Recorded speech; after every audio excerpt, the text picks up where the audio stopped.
മുന്നനബി മുഹമ്മദ് മുസ്തഫ സല്ലല്ലാഹു അലൈഹി വസല്ലം തങ്ങളുടെ മഹനീയ മീലാദാഘോഷ ദിനത്തിലാണ് നാം ഇപ്പോൾ ഇവിടെ ഒരുമിച്ച് കൂടിയിരിക്കുന്നത്. മുന്നനബി മുഹമ്മദ് മുസ്തഫ സല്ലല്ലാഹു അലൈഹി വസല്ലം തങ്ങളെ എത്രത്തോളമാണെന്ന് നിങ്ങൾക്കറിയാമല്ലോ. സത്യനബി ശ്രീമോചകൻ എന്ന വിഷയത്തെ ആസ്പദമാക്കി ഈ ധന്യവേളയിൽ റബ്ബിനെ സ്തുതിച്ചുകൊണ്ട് ഞാനും അല്പം സംസാരിക്കട്ടെ. അതിന് നാഥൻ തൗഫീഖ് ചെയ്യട്ടെ. അൽഹംദുലില്ലാഹ്.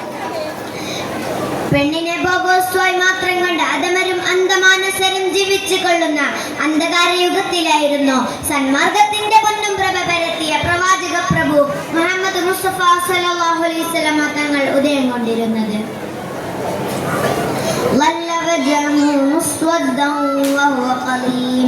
പിറന്ന കുഞ്ഞു പെണ്ണായാൽ ദേഷ്യം കൊണ്ട് അവരുടെ മുഖങ്ങൾ തറക്കുമായിരുന്നു എന്നാണ് ഖുർആൻ അടിവരയിട്ടത്. അത്തരം അധമ ഹൃദയങ്ങളിൽ വ്യതിചലനത്തിന്റെ വാതായനങ്ങൾ തുറന്ന് ഇസ്ലാമിന്റെ പവിത്ര മുത്തുകൾക്ക് സ്വാതന്ത്ര്യത്തിന് പാതയൊരുക്കിയ ഹബീബ് മുഹമ്മദ് മുസ്തഫ സല്ലല്ലാഹു അലൈഹി വസല്ലം തങ്ങളെക്കാൾ മികച്ച ഒരു സ്ത്രീമോചകൻ ആരാണുള്ളത്? 5 പെൺകാരികളെ ഒരുമിച്ച് കുഴിച്ചു മൂടിയ കഥ സഹാബി ഖൽബി തങ്ങൾ പറഞ്ഞപ്പോൾ അവിടുത്തെ സല്ലല്ലാഹു അലൈഹി വസല്ലം തങ്ങളുടെ കൺതടങ്ങൾ നിറഞ്ഞൊഴുകിയിരുന്നു.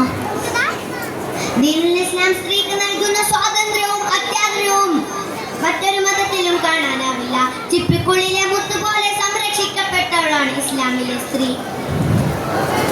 ഒരു സ്ത്രീ ഉമ്മയാവുമ്പോഴും മകളാവുമ്പോഴും ഭാര്യയാവുമ്പോഴും അത്യാഗ്രഹത്തിനും സ്വാതന്ത്ര്യത്തിനും അർഹയാവുന്നതാണ് എന്നാണ് ഇസ്ലാമിക അധ്യാപനം.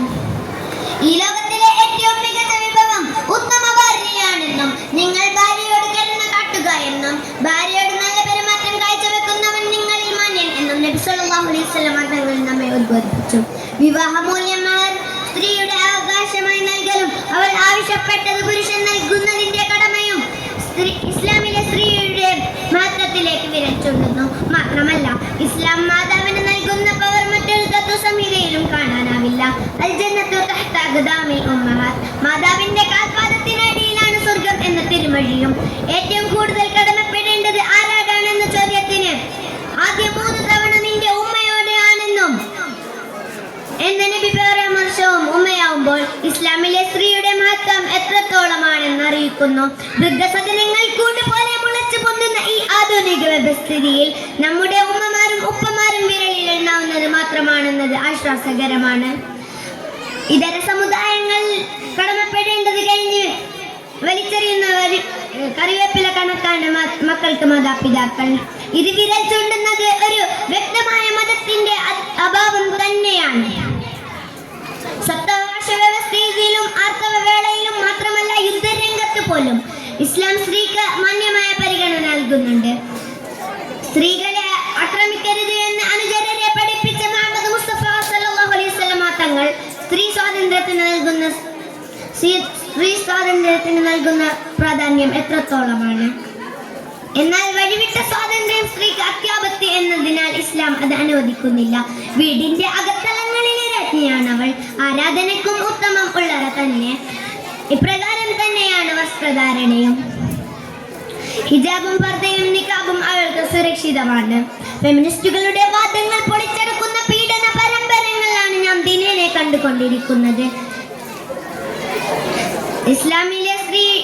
ഇസ്ലാമിലെ സ്ത്രീയുടെ മഹത്വം കണ്ടില്ലെന്ന് നടിക്കുന്ന വിമർശകർക്ക് കാലം മറുപടി നൽകി കഴിഞ്ഞു.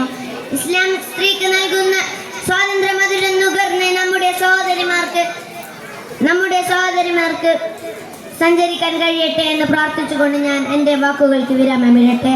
അസ്സലാമു അലൈക്കും വറഹ്മത്തുള്ളാഹി. ഇനി ഈ മത്സരം കഴിഞ്ഞാൽ